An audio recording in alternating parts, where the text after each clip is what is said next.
بسم اللہ الرحمن الرحیم الحمد للہ رب العالمین والعاقبۃ للمتقین والصلاة والسلام علی اشرف الانبیاء والمرسلین وعلی آلہ واصحابہ اجمعین اما بعد۔ جی پچھلے ہفتے ہم نے یہ طے کیا تھا کہ انشاءاللہ ہم قواعد النحو کے ابتدائی 6 لیسن اور توابع یہ مکمل جو ہے ہم انشاءاللہ ریوائز کر کے لائیں گے۔ تو میں ابھی اسی میں سے ہی سنتا ہوں۔ جی سب لوگوں نے ریوائز کیے ہیں جو موجود ہیں آپ میں سے؟ جی یہ تو ہے ریوائز۔ چلے ماشاءاللہ اچھی بات۔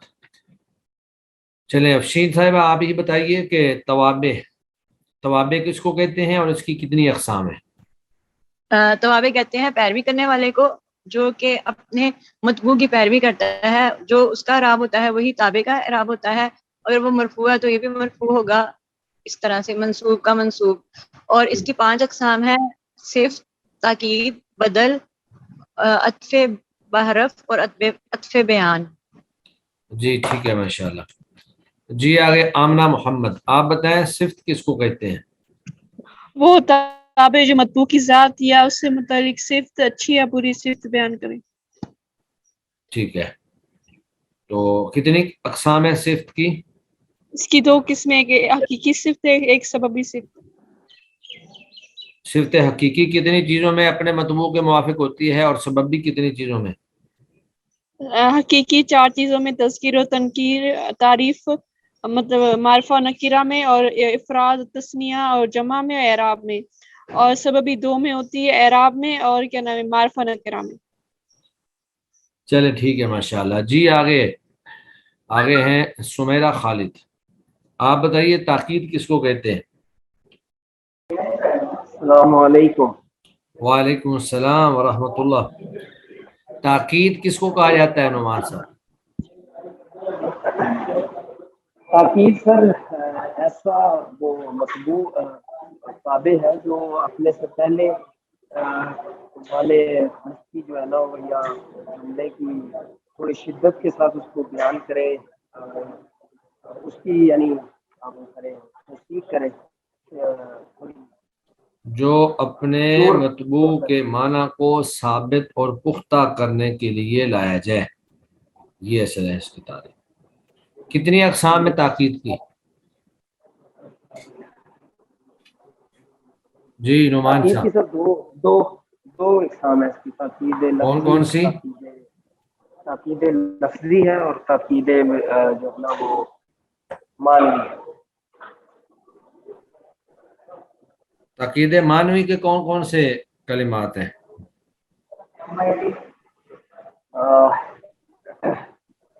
تاکید معنوی میں سر ہے کلن، جمیعہم، عین، کلا، کلتا اور عین۔ چلیں ٹھیک ہے ماشاءاللہ۔ جی آگے عزہ الطاف، آپ بتائیے بدل کس کو کہتے ہیں؟ عزہ الطاف۔ السلام علیکم۔ جی وعلیکم السلام، بدل کس کو کہتے ہیں؟ وہ تابع جو مطبوع کے حکم سے خود کو مقصود کرے۔ خود مقصود ہو، اور جو مطبوع ہوتا ہے اس کو کیا کہتے ہیں؟ مطبوع یعنی بدل کا جو مطبوع ہوتا ہے اس کو کیا کہتے ہیں؟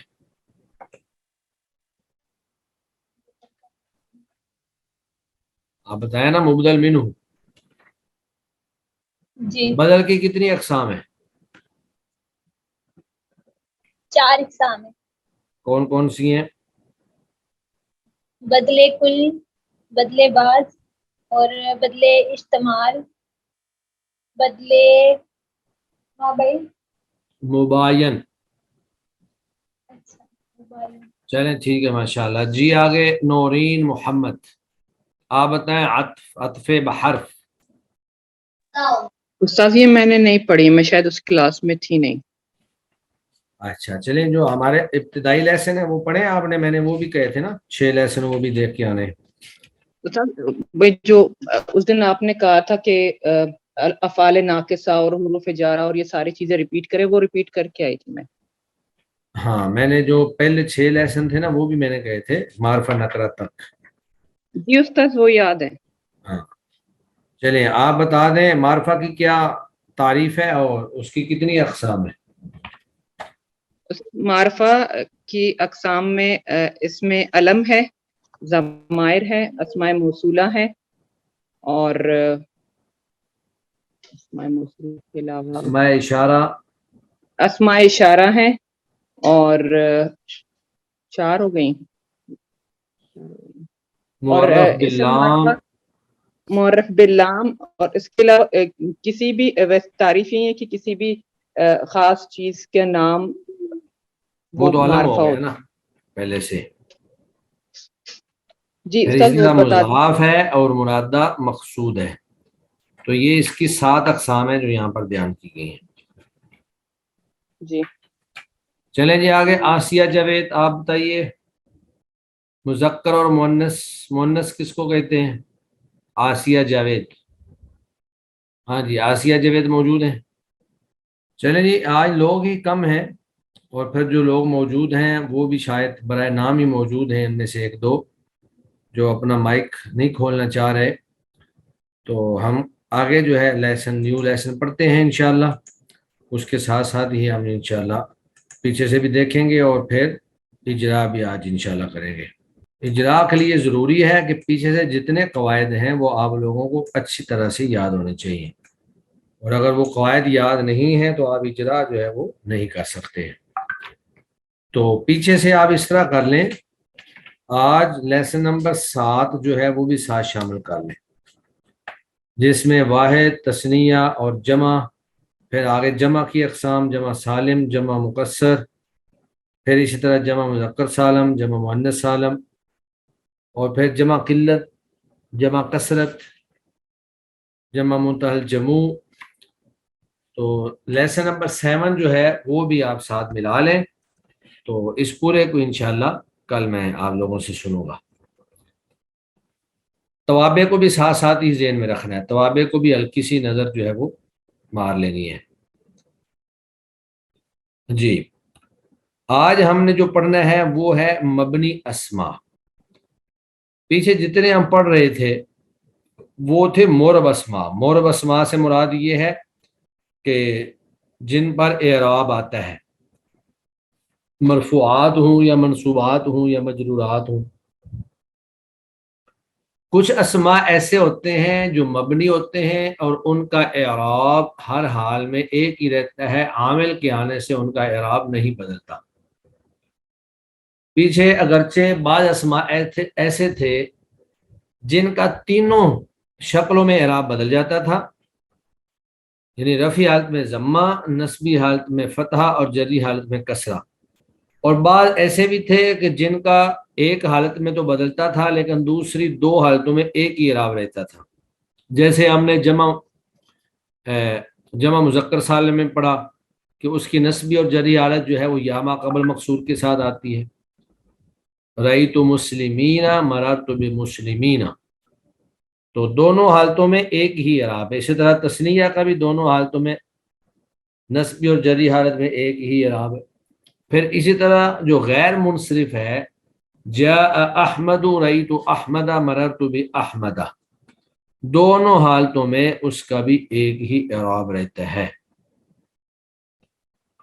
لیکن مبنی اسماء وہ ہیں جو ہمیشہ ایک ہی حالت پر رہتے ہیں اور عامل کے آنے سے ان کے آخر میں لفظی یا تقدیری تبدیلی نہیں ہوتی. نہ اعراب بالحرکات بدلتا ہے، نہ اعراب بالحروف، اور نہ ہی تقدیری طور پر اعراب بدلتا ہے. اب بعض اسماء ہم نے پیچھے ایسے بھی پڑھے ہیں جن میں اعراب نظر نہیں آتا لیکن بدلتا ہے، جیسے موسیٰ، جاء موسیٰ، عیسیٰ، اسماء مقصورہ جو ہیں. یا اسی طرح وہ اسم جو یا متکلم کی طرف مضاف ہو، جیسے ھذا کتابی، رأیت کتابی، مررت بکتابی. وہاں اگرچہ اعراب نظر نہیں آ رہا ہوتا لیکن وہ اعراب بدلتا ہے، اس کو مورب ہی کہا جائے گا۔ اور مبنی کلمات وہ ہیں جن کا اعراب ہر حال میں ایک ہی رہتا ہے، اسی لیے ان کو مبنی کہا گیا، یعنی بنائے گئے۔ ان کو جس حالت میں بنا دیا گیا ان کا اعراب وہی رہے گا اور اس کے اندر کوئی تبدیلی نہیں آئے گی، رفعی حالت ہو، نصبی حالت ہو یا جری حالت ہو، کسی بھی حالت میں ان کے اوپر کوئی تبدیلی نہیں آئے گی۔ تو مبنی اسماء کے بارے میں جو تعریف یہاں پر بیان کی گئی ہے وہ ہے وہ اسماء جن کا آخر عامل کے بدلنے سے لفظاً یا تقدیراً، یعنی لفظی طور پر باقاعدہ اعراب بالحرکات کے ساتھ یا اعراب بالحروف کے ساتھ لفظی طور پر نظر آ رہا ہو یا تقدیری طور پر تبدیل نہ ہو، انہیں مبنی اسماء کہتے ہیں۔ پھر آگے مبنی اسماء کی چند ایک اقسام ہیں۔ تو مبنی اسماء کی 6 اقسام ہیں، جن میں سے سب سے پہلی قسم ہے ضمائر، ضمیر۔ تو اجرا کے دوران کئی دفعہ جو ہے وہ ضمیروں کی بات، اسماء مبنی اسماء وہ اسماء جن کا آخر عامل کے بدلنے سے لفظاً یا تقدیراً تبدیل نہ ہو، انہیں مبنی اسماء کہتے ہیں۔ اور اس کی پھر 6 اقسام ہیں۔ سب سے پہلے ہے ضمائر۔ تو ضمائر جو ہے یہ ضمیر کی جمع ہے، کیونکہ ضمیریں کئی ایک ہوتی ہیں، ان میں سے سب کی تفصیلات جو ہیں وہ انشاءاللہ ہم آگے پڑھیں گے۔ پھر آگے اسماء اشارات، اسماء اشارہ، اسماء موصولہ۔ تو یہ اسماء جو ہیں یہ ہم ویسے پڑھ چکے ہیں پیچھے۔ اور اس کے بعد اسماء افعال، اور پھر اسماء کنایات اور مبنی ظروف۔ تو یہ 6 اقسام ہیں جن کو مبنی کہا جاتا ہے۔ ان میں سے ہر ایک کی تفصیل انشاءاللہ ہم وقت کے ساتھ ساتھ پڑھتے رہیں گے۔ آج ہم صرف مضمرات یعنی ضمائر جو ہیں ان کو دیکھ لیتے ہیں، اور اس کے بعد پھر انشاءاللہ ہم اپنے اجرا کی طرف جائیں گے، باقی اسماء جو ہیں ان کو بعد میں دیکھیں گے۔ تو ضمائر میں وہ تمام ضمیریں آ جاتی ہیں جو کسی بھی اسم، بے شک وہ اسم جو ہے وہ غائب ہو یا مخاطب ہو یا متکلم ہو، اس پر دلالت کرے۔ یعنی ضمیر سے مراد وہ چیز ہوتی ہے جو کسی اسم کی طرف اشارہ کرے یا اس پر دلالت کرے۔ تو یہ ایسے ہی ہے جیسے ہم اردو زبان کے اندر بولتے ہیں کہ زید ہمارے گھر آیا، پھر وہ مسجد میں چلا گیا، پھر اس نے یہ کام کیا۔ تو ہم بار بار جو ہے زید کا نام نہیں لیتے ہیں، یہ نہیں کہتے کہ زید ہمارے گھر آیا، پھر زید مسجد میں چلا گیا، پھر زید نے یہ کام کیا۔ ایک دفعہ جو ہے وہ اسم نام لے لیتے ہیں اور اس کے بعد پھر اس کی طرف دلالت کرنے والی ضمیریں جو ہیں وہ استعمال کرتے ہیں، جیسے وہ، تو، ہم، یہ ساری کی ساری جو ضمیریں ہیں۔ اور ضمیروں میں سے بعض ضمیریں ایسی ہوتی ہیں جو مرفوع ہوتی ہیں، بعض جو ہیں وہ منصوب ہوتی ہیں اور بعض مجرور ہوتی ہیں۔ ضمیروں میں واضح بات ہے، ضمیر کبھی جو ہے وہ فاعل کی ہوگی یا رفعی حالت میں ہوگی، کبھی ضمیر جو ہے وہ نصبی حالت میں ہوگی، اور کبھی ضمیر جو ہے وہ جری حالت میں ہوگی۔ اس کو تھوڑا سا سمجھنے کی ضرورت ہے۔ پھر جب ضمیر رفعی حالت میں ہوگی تو بسا اوقات فعل کے ساتھ ملی ہوگی اور بسا اوقات فعل سے الگ ہوگی۔ اگر تو فعل کے ساتھ ملی ہوئی ہے تو اس کو کہیں گے ضمیر مرفوع متصل، اور اگر وہ فعل سے الگ ہے تو اس کو کہیں گے ضمیر مرفوع منفصل۔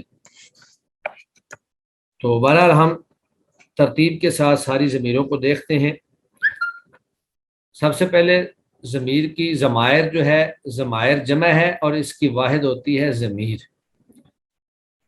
ضمیر سے مراد وہ اسماء ہیں جو متکلم مخاطب یا غائب پر دلالت کریں، جیسے آنا میں، انتا تو، ہوا وہ. تو یہ آنا جو ہے میں یہ متکلم پر، اور انتا تو یہ مخاطب پر، اور ہوا وہ یہ غائب پر. متکلم مخاطب اور غائب پر یہ دلالت کر رہے ہیں. اور پھر اعراب کے لحاظ سے ضمیروں کی کئی ایک اقسام بنتی ہیں. یعنی محلی اعراب کے لحاظ سے ضمائر کی 3 قسمیں ہیں. جو اس کا محل ہے یا جس جگہ پر ضمیریں موجود ہیں اس اعتبار سے ضمیروں کی 3 قسمیں بنتی ہیں. نمبر 1 ضمیر مرفوع، پھر نمبر ضمیر منصوب. تو ابتدائی طور پر ضمیروں کی 3 اقسام ہیں، ضمیر مرفوع ہوگی یا منصوب ہوگی یا مجرور ہوگی، کیونکہ یہی 3 طرح کے اعراب ہیں. اصل میں مسئلہ یہ ہے کہ نیٹ جو ہے وائی فائی تو یہاں پر میرے پاس بالکل نہیں آ رہا، مکمل طور پہ بند ہے. تو میں نے موبائل سے کنیکٹ کیا ہوا ہے تو بس گزارے لائق ہی کام کر رہا ہے. اگر تو آواز بالکل ہی نہیں آ رہی تو پھر چلیں یہ کلاس بھی ہم ختم کر دیتے ہیں، اور اگر کچھ نہ کچھ آواز آ رہی ہے، سمجھ آ رہی ہے، تو پھر ہم اس کلاس کو چلاتے ہیں. جی افشین صاحب آپ ذرا بتائیے کیا صورتحال ہے. جی افشین ثاقب آپ بتائیں کہ میری آواز کہاں تک آ رہی ہے. السلام علیکم ورحمۃ اللہ وبرکاتہ. وعلیکم السلام ورحمۃ اللہ وبرکاتہ. میں آپ کو بتا رہا تھا کہ وائی فائی تو ہمارا بند ہو چکا ہے، تو میں نے موبائل سے کنیکٹ کیا ہوا ہے. آپ لوگ بتائیں کہ اگر کچھ سمجھ آ رہی ہے تو ہم کلاس جاری رکھتے ہیں، اور اگر بالکل سمجھ نہیں آ رہی تو پھر ہم کلاس کلوز کر دیتے ہیں. استاد اب ٹھیک ہے، لیکن اس سے پہلے جتنا بھی آپ نے پڑھایا اس میں سے بس ان کے نام سمجھ میں آئے اور کچھ بھی سمجھ میں نہیں آیا. جو 6 اقسام ہے بس ان کے نام سمجھ آ گئے. چلیں اب میں پڑھانا شروع کرتا ہوں، لیکن اگر کہیں پہ آواز کٹنا شروع ہو جائے تو آپ لوگ جو نا ریٹن میسج کر دیجیے گا، ٹھیک ہے؟ جی استاد. تو میں یہ بتا رہا تھا کہ ان میں سے یعنی وہ اسماء جو مبنی ہیں ان میں سے سب سے پہلی قسم ہے ضمائر کی. تو ضمائر، لفظ ضمائر جو ہے یہ جمع ہے اور اس کی واحد ہے ضمیر. تو ضمائر سے مراد یہ ہے کہ کئی ضمیریں. اب ضمیر وہ چیز ہوتی ہے جو متکلم پر یا مخاطب پر یا غائب پر دلالت کرے. جیسے آپ کہیں انا میں، انتا تو، ہوا وہ. تو یہ ہمارے اردو کے اندر بھی لفظ استعمال ہوتا ہے، اردو کے اندر بھی ضمیریں جو ہیں وہ استعمال ہوتی ہیں. مثلا ہم کہتے ہیں جی زید ہمارے گھر آیا، پھر وہ مسجد چلا گیا، اس کے بعد اس نے نماز پڑھی. تو اب یہ جو ہے نا وہ چلا گیا، اس نے نماز پڑھی، یہ ساری ضمیریں ہی ہیں. اور ضمیریں جو ہیں عربی زبان کے اندر بطور اسم کے استعمال ہوتی ہیں. تو اس لیے اس کی جو تعریف کی گئی ہے وہ یہ ہے کہ وہ اسماء جو متکلم مخاطب یا غائب پر دلالت کریں، جیسے انا، انتا، ہوا. اور پھر کوئی بھی اسم جو ہے اس کی اعراب کی 3 شکلیں ہوتی ہیں، یا تو مرفوع ہوتا ہے یا منصوب ہوتا ہے یا مجرور ہوتا ہے. تو لیکن یہاں پہ چونکہ یہ مبنی چیزیں ہیں تو ان کا اعراب نہیں ہوگا، محل اعراب ہوگا. یعنی یہ یا تو محل رفع میں ہوں گی، یا محل نصب میں ہوں گی، یا محل جر میں ہوں گی. واضح بات ہے کہ اگر ضمیر جو ہے وہ مبتدا کی جگہ پر ہو تو وہ مرفوع ہوگی، اگر وہ فاعل کی جگہ پر ہو تو بھی مرفوع ہوگی، اگر وہ مفعول کی جگہ پر ہو تو منصوب ہوگی، اور اگر حرف جر کے بعد آ جائے تو مجرور ہوگی. تو اس انداز میں یہ ضمیریں جو ہیں محلی اعراب کے لحاظ سے، اس لیے یہاں پر محل اعراب کہا گیا ہے، اعراب نہیں کہا گیا. یعنی یہ کبھی محل اعراب میں مرفوع ہوتی ہیں، کبھی منصوب ہوتی ہیں، کبھی مجرور ہوتی ہیں. تو محلی اعراب کے لحاظ سے ضمائر کی 3 قسمیں بنتی ہیں. نمبر 1 ضمیر مرفوع، نمبر 2 ضمیر منصوب، اور نمبر 3 ضمیر مجرور. یعنی کبھی محل رفع میں ضمیر ہوگی، کبھی محل نصب میں ضمیر ہوگی، اور کبھی جو ہے وہ محل جر میں ضمیر ہوگی. اور پھر ان میں سے ہر ایک ضمیر جو ہے اس کی دو دو قسمیں ہیں. ضمیر مجرور کی تو خیر ایک ہی قسم ہے، لیکن ضمیر مرفوع اور ضمیر منصوب کی دو قسمیں ہیں. سب سے پہلے ہم ضمیر مرفوع کو لیتے ہیں. ضمیر مرفوع کی دو قسمیں ہیں، ضمیر مرفوع متصل اور ضمیر مرفوع منفصل. یعنی وہ ضمیر مرفوع جو فعل کے ساتھ مل کر آئی ہے وہ متصل ہوگی، اور جو فعل سے الگ ہے وہ منفصل ہوگی. ضمیر مرفوع متصل کی تعریف جو رفعی حالت میں عامل کے ساتھ مل کر آئے، جو رفعی حالت میں عامل کے ساتھ مل کر آئے، جیسے نصرتو، نصرتا، نصرتی میں تا تی تو، اسی طرح نصرا ینصرانی میں الف اور نصرو ینصرون میں واو. تفصیل درج ذیل ہے، اب اس کی پوری تفصیل جو ہے وہ نیچے موجود ہے. اب یہ جتنے سیغے ہیں ان سیغوں میں سے ہر سیغے کے اندر ایک ضمیر موجود ہے جو مرفوع کی ہے، یعنی فاعل کی ضمیر ہے. تو فاعل مرفوع ہوتا ہے اس لیے وہ ضمیر بھی مرفوع ہوگی، اور یہ اپنے عامل کے ساتھ مل کر آئی ہے. جیسے ماضی میں متکلم کا صیغہ ہے تو اس میں نصرتو، تو یہ جو تو ہے یہ ضمیر ہے، اور یہ ضمیر مرفوع متصل ہے. اسی طرح نصرنا، نصرنا میں نا جو ہے یہ ضمیر مرفوع متصل ہے. اور پھر مخاطب کے صیغوں میں نصرتا، نصرتما، نصرتم، نصرتی، نصرتما، نصرتن، ہر صیغے کے اندر ضمیر موجود ہے. نصرتا میں تا زبر تا، نصرتما میں تما، اور نصرتم میں نصرتم. یہ جو تا ہے نصر تم کی تا، اور نصرتما میں تما کی تا، نصرتی میں بھی تا، اور پھر نصرتما میں بھی تا، اور نصرتن میں تا. تو یہ ساری ضمیریں ہیں. غائب کے اندر جو واحد کا صیغہ ہوتا ہے اس میں ضمیر نہیں ہوتی ہے، بلکہ فاعل جو ہوتا ہے وہ ظاہر ہی آتا ہے. تو تثنیہ کے صیغے اور اس کے بعد جمع کے صیغوں میں ضمیر ہوتی ہے، جیسے نصرا اس میں الف، نصرو اس کے اندر واو، اور نصرتا اس میں تا، اور نصرنا اس میں نون. تو یہ جتنے الفاظ یہاں پر ریڈ کلر کے ہیں یہ ساری کی ساری ضمیریں ہیں، اور ان ضمیروں کا نام ہے ضمیر مرفوع متصل. یعنی مرفوع ضمیریں ہیں، فاعل کی ضمیریں ہیں، اور یہ متصل ہیں اپنے عامل کے ساتھ، یہ الگ نہیں ہو سکتی ہیں. اور پھر یہ محل کے اعتبار سے ان کا اعراب ہے رفع، ورنہ یہ ہمیشہ جو ہے مبنی ہوتی ہیں، ان کے اوپر اعراب نہیں آتا ہے. اور پھر اسی طرح مضارع کے اندر، مضارع میں جو مخاطب کے صیغے ہیں تنصرانی، تنصرونا، تنصرینا، تنصرانی، تنصرنا، ان تمام صیغوں کے اندر الف، واو، یا، الف اور نون یہ جو ہیں. پھر آگے غائب کے صیغوں میں ینصرانی، ینصرونا، تنصرانی، ینصرنا، الف، واو، الف اور نون یہ ساری. اور پھر امر کے اندر انصرا، انصرو، انصری، انصرا، انصرنا، یہ سارے کے سارے الفاظ جو ہیں یہ ضمیر مرفوع متصل ہیں محل کے اعتبار سے. اس کے بعد ایک ضمیر ہوتی ہے جو ہوتی تو مرفوع ہے لیکن وہ متصل نہیں ہوتی ہے، یعنی اپنے عامل کے ساتھ مل کر نہیں آتی ہے بلکہ عامل سے الگ ہوتی ہے. ہوتی وہ بھی فاعل کی ہی ضمیر ہے، مرفوع ہوتی ہے. وہ جو رفعی حالت میں عامل کے ساتھ مل کر نہ آئے بلکہ الگ کلمے کی صورت میں آئے، جیسے اب یہ اس کی مثالیں ہیں. متکلم کی ضمیر جو ہے وہ انا اور نحنو ہے. انا جو ہے میں، یہ واحد کے لیے ہے، اور نحنو جمع کے لیے ہے، یا تثنیہ اور جمع دونوں کے لیے. مخاطب میں انتا تو ایک مرد، انتما تم دونوں، انتم تم سب، انتی تو ایک عورت، انتما تم دونوں عورتیں، انتنا تم سب عورتیں. تو یہ اسی اعتبار سے جیسے صیغے ہیں ہر صیغے کے اعتبار سے ایک ایک ضمیر جو ہے وہ اس کے اندر موجود ہے.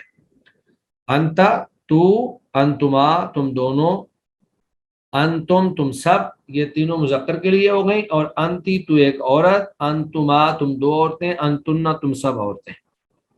پھر اسی طرح غائب ہے، غائب کے اندر ہوا، ہما، ہم، ہیا، ہما، ہننا. ہوا واحد مذکر غائب کی ہما تثنیہ مذکر غائب کی، ہم جمع مذکر غائب کی، ہیا واحد مؤنث غائب کی، اور ہما تثنیہ مؤنث غائب کی، اور ہن جمع مؤنث غائب کی۔ اب یہ ضمیریں جو ہیں آپ کے ذہن میں آتا ہوگا کہ ان کو استعمال کیسے کرنا ہے۔ تو مثلا کوئی آدمی یہ کہے کہ میں تاجر ہوں، تو وہ کہے گا انا تاجرون۔ اب یہ جو آنا ہے اس نے واحد متکلم پر دلالت کی، اور یہ یہاں پر مبتدا ہوگا، تاجرون اس کی خبر ہوگی، انا تاجرون میں تاجر ہوں۔ نحن مسلمون، نحن جو ہے یہ مبتدا ہوگا اور مسلمون اس کی خبر ہوگی، ہم مسلمان ہیں۔ یا ہوا عالم، وہ جو ہے یہ ہوا جو ہے یہ ضمیر اسم مبنی اسم جو ہے یہ یہاں پر مبتدا ہوگا اور عالم اس کی خبر ہوگی۔ تو اسی انداز میں جب رفعی حالت میں کوئی ضمیر استعمال ہوگی تو وہ ان ضمیروں میں سے کوئی ضمیر آئے گی۔ نسبی ضمیریں جو ہیں وہ الگ ہیں، تو رفعی ضمیریں جو ہے مبتدا میں یا فاعل ہوں یا نائب فاعل بن رہی ہوں، یا اسی طرح کر کے ہر وہ جگہ جہاں پر حالت رفع میں وہ ضمیر ہوگی تو وہاں پر وہ غائب کے لیے ہوا ہما ہم ہیا ہما ہننا، مخاطب کے لیے انت انتما انتم انتی انتما انتنا، اور متکلم کے لیے انا نحن کی ضمیریں یہ استعمال ہوں گی۔ تو میرا خیال آج ہم اتنا ہی رکھتے ہیں، کیونکہ نیٹ نے بھی کافی پریشان کیا ہے۔ تو ان ضمیروں سے متعلق اگر آپ کے ذہن میں کوئی بھی کسی قسم کا کویشچن ہے تو وہ آپ ابھی پوچھ لیں، تاکہ ہم ان ضمیروں کا جو مسئلہ ہے اس کو واضح کر سکیں۔ جی میری آواز آ رہی ہے آپ سب لوگوں کو؟ جی استاد، آواز میں اب تو کوئی مسئلہ نہیں ہے؟ صحیح استاد، آ رہی تھی۔ اب آپ بتائیں کہ ہم اجرا کر لیں باقی جو ٹائم ہے ہمارے پاس، یا ضمیروں کو مکمل کر لیں؟ جی اپنی رائے دے دیں ذرا آپ لوگ، کیونکہ یہ چیزیں یاد کرنے والی ہیں، اس لیے میں سوچ رہا تھا کہ یاد کرنے کے لیے اتنا ہی دے دیتے ہیں اور اس کے ساتھ ہم کچھ اجرا کر لیتے ہیں۔ جی استاد اجرا کر لیں۔ ہاں باقی ٹائم ہم اجرا کرتے ہیں انشاءاللہ۔ تو اس میں اب آپ نے کرنا یہ ہے کہ جو ابتدائی 7 لیسن ہیں وہ بھی توابع کا پورا، اور اس کے بعد ضمیر مرفوع متصل اور ضمیر مرفوع منفصل با ضمیر مرفوع، یہ ساری چیزیں جو ہیں اچھی طرح سے ریوائز کرنی ہے انشاءاللہ۔ جی اجرا ہم کر رہے تھے سورۃ البقرہ کی آیات کا، تو اس میں اولئک علی ھدی من ربہم واولئک ھم المفلحون، غالباً اس آیت کا ہم نے اجرا کرنا تھا۔ چلیں جی، سب سے پہلے ہمارے پاس کلمہ ہے اولئک۔ جی افشین ثاقب صاحب آپ بتائیے یہ اولئک کیا چیز ہے؟ یہ اس میں اشارہ ہے۔ جی اسماء اشارہ جو ہیں وہ کتنے ہیں؟ جمع کے لیے یہ اسماء اشارہ 2 قسم کے ہوتے ہیں، قریب کے اور بعید کے۔ جی قریب والے یہ کون ہے کون سے ہیں؟ قریب والے ہیں ہاذا، ہاذانی، ہاذینی، ہاؤلائی، اور ہاذہی، ہاتانی، ہاتینی، ہاؤلائی، اور دور کے ہیں ذالکا، زانیکا، زانی، وہ زانی کا پڑھیں گے اسے، ذالکا، ذالکا، ذانکا، تلک، تانکا، اولئکا۔ ہاں جی ہذا، یہ جمع، ہذہ، ہاں چلیں یہ جمع کے لیے ہے اولئکا جو ہے۔ جی ٹھیک ہو گیا۔ اور یہ اسماء معرب ہے یا اسماء مبنی ہے اس میں اشارہ؟ یہ مبنی ہے، مبنی۔ ہاں آج ہی ہم نے اسماء مبنی جو پڑھے ہیں اس کے اندر اسماء اشارات بھی ہیں۔ تو اب یہ جو اولئکا ہے یہ ہمیشہ اولئکا ہی رہے گا، اولئکو یا اولئکی ایسا نہیں آئے گا، ٹھیک ہے۔ اس کے بعد آگے ہے علی ھدن، علی جی ھدن۔ تو علی کیا چیز ہے؟ آمنہ محمد آپ بتائیں۔ یہ حرف جر ہے۔ حروف جارہ کتنے ہیں سنا دیں ذرا سارے۔ 17 ہیں، باؤ، تاؤ، قاف، لام، واؤ، نون، لام، منزن، مز، ربا، ہاشا، علا، من، الا، حتی۔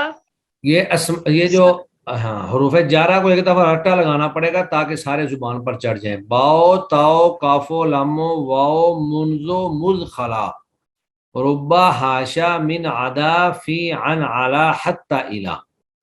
اس کو ایک دفعہ رٹا لگائیں تاکہ سب کی زبان میں پکے ہو جائیں. جی اس کے بعد آگے ہے جی حمنا شہزادی. جی آپ بتائیں اعلی ہدن، تو یہ ہدن اعلی حرف جارہ کی وجہ سے ہدن کیوں نہیں آیا؟ جی حمنا شہزادی موجود ہیں. السلام علیکم ورحمۃ وعلیکم اللہ السلام. وبرکاتہ. سر مجھے نہیں آتا اس کا. چلیں آپ حروف جارہ سنا دیں کون کون سے ہیں. حروف جارہ تو آپ کو پتہ ہے نا کون سے ہیں. جی چلیے حروف جارہ سنا دیجئے. باؤ تاؤ کاف لام واؤ منزو مسخلا ربا ہاشا من ادا فی ان ادا حتی ادا. چلیں جی ماشاء اللہ آپ نے رٹا لگایا ہوا ہے. ایک دفعہ سب کو ایسے ہی رٹا لگانا چاہیے. جی اعلی ہدن جو ہے یہ ہدین تھا، تو کون اس کے بارے میں آپ میں سے کوئی بتا دے؟ جو بتا سکتا ہے وہ ہاتھ کھڑا کر دے. اگر کوئی بھی نہیں بتا سکتا تو پھر میں آپ کو بتاتا ہوں. کوئی بھی نہیں ہے. اصل میں یہ تھا اعلی ہدین. ہدا یہدی سے ہدین، اعلی ہدین. عربی زبان کے گرامر کا یہ قاعدہ ہوتا ہے یا جو ہے یا سے پہلے فتح ہو تو اس یا کو الف کر دیتے ہیں. جب یا متحرک ما قبل فتح ہو، جیسے قوالا سے قالا اور بایا سے باع، تو جب واو یا متحرک ہوں اور ان کے ما قبل فتح ہو تو ان کو الف بنا دیتے ہیں. تو یہ ہداین سے بن گیا ہدان. ہدان. تو اب پھر دوسرا قاعدہ یہاں پر لگے گا کہ جب دو ساکن جمع ہو جائیں اور ان میں سے پہلا ساکن جو ہے وہ حرف علت ہو یعنی حرف مدہ ہو تو اس کو گرا دیتے ہیں.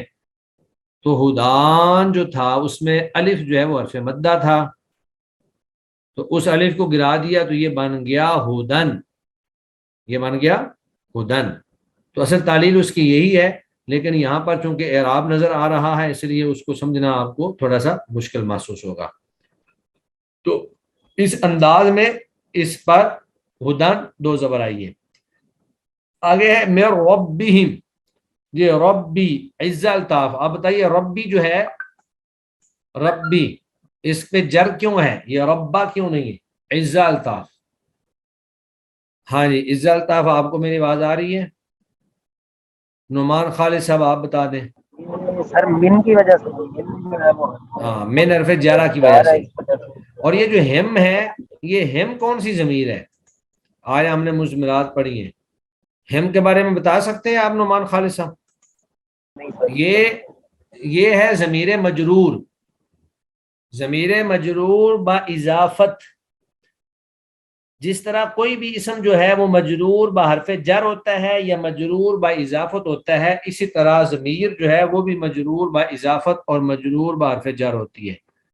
تو یہ مجرور با اضافت ہے، رب مضاف اور ہم مضاف الیہ. اس کا ترجمہ ہم کیا کرتے ہیں؟ ان کے رب. اولئک یہی لوگ جو ہیں علی ہدن ہدایت پر، میں ربہم ان کے رب کی طرف سے یعنی اپنے رب کی طرف سے. تو رب بھی جو ہے یہ مضاف ہے اور ہم ضمیر مضاف الیہ ہے. اس کے بعد پھر آگے ہے واولئک، اور یہی لوگ، یہ پیچھے گزر چکا ہے. ہم المفلحون. تو یہاں پر جو ہم کی ضمیر ہے یہ بتائیں جی نورین محمد یہ کون سی ضمیر ہے؟ استاذ یہ جو ہے نا یہ ضمیر مرفوع منفصل ہے. منفصل ہے جی بالکل. یہ اگر اولئک کو سائڈ پہ کر دیں تو ہم مبتدا ہوگا اور المفلحون اس کی خبر ہوگی. تو یہاں پر یہ مرفوع بھی ہے اور اس کے ساتھ ساتھ یہ منفصل ہے کیونکہ یہ عامل کے ساتھ مل کر نہیں آئی ہوئی الگ سے. تو ابھی ہم نے ضمیر، اگر یہی ضمیر یہاں پر واحد مذکر کی ہوتی تو کیا آنی تھی؟ واحد مذکر کی انت. واحد مذکر غائب ہوا ہونی تھی، ٹھیک ہے. اور واحد مذکر مخاطب کی ہوتی تو انت. اور جمع مذکر مخاطب کی ہوتی انتم. چلیں ٹھیک ہو گیا ماشاءاللہ. جی آگے لفظ ہے المفلحون. جی صباحت رفیق آپ بتائیے المفلحون کیا ہے؟ یہ اسم ہے یا فعل ہے؟ صباحت رفیق ولید احمد. جی یہ جمع مذکر سالم ہے اور اسم فاعل کا صیغہ ہے افلح یفلح سے. مفلحن، مفلحن اس کا واحد ہے، مفلحان مفلحون، اور اس کی حالت یہاں پر رفع ہے کیونکہ یہ خبر بن رہا ہے ہم المفلحون. چلیں جی، ابھی ہمارا ٹائم جو ہے وہ کمپلیٹ ہو چکا ہے، ہم کلاس کو کلوز کرتے ہیں. باقی پھر انشاءاللہ کل ہم اجلاس زیادہ کر لیں گے. آج نیٹ کی پرابلم کی وجہ سے ہمیں ٹائم نہیں زیادہ مل سکا. سبحانک اللہم و بحمدک، اشہد ان لا الہ الا انت، استغفرک و اتوب الیک. السلام علیکم ورحمۃ اللہ وبرکاتہ.